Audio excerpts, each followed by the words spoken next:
No, forget imparting knowledge. It was just looking into their eyes.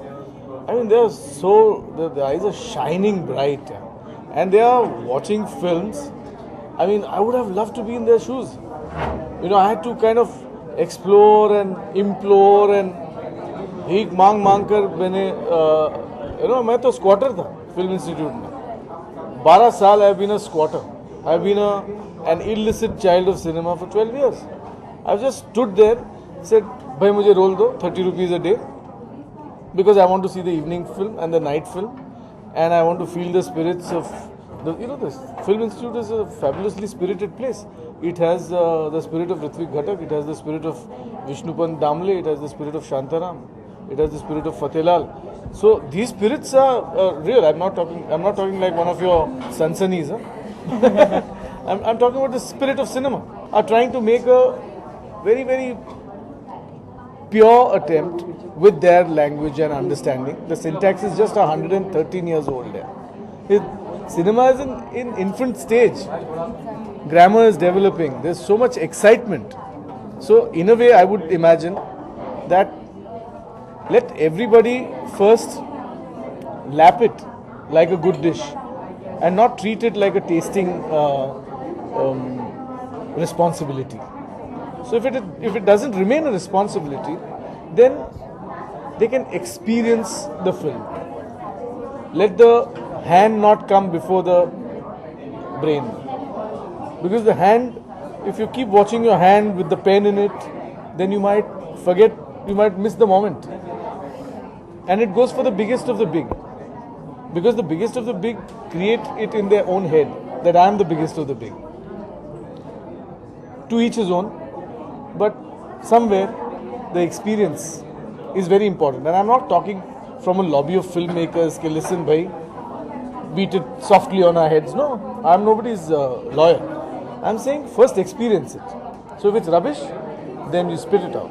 But don't spit everything out just because you have to taste the next one and write a little note about it. I believe that a wise man always shows the path.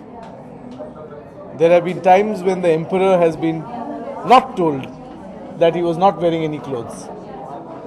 And everybody laughed behind his back and said, "Wow, what a lovely dress you're wearing." Where did it lead the emperor? It led him nowhere.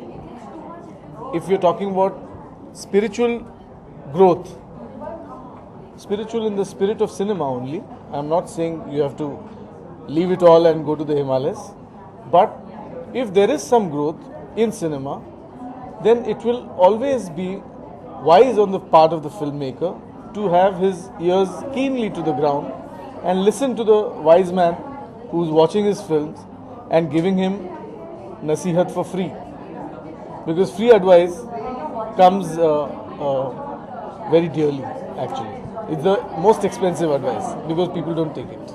Mami and I have a relationship, and that is a relationship of a student and a film festival. I think Mami is a rocking festival, a very, very important film festival. It is happening in Mumbai.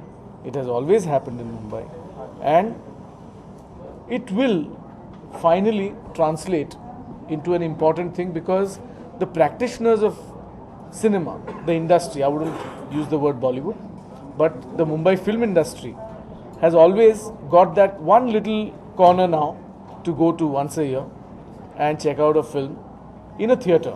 Of course, DVDs are always available. You can get the masters to your house and then stop them in the middle and go away and have a cup of tea and come back and resume. But in a festival form, it's an overwhelming experience when you enter that space. And I think Mami really has shown me.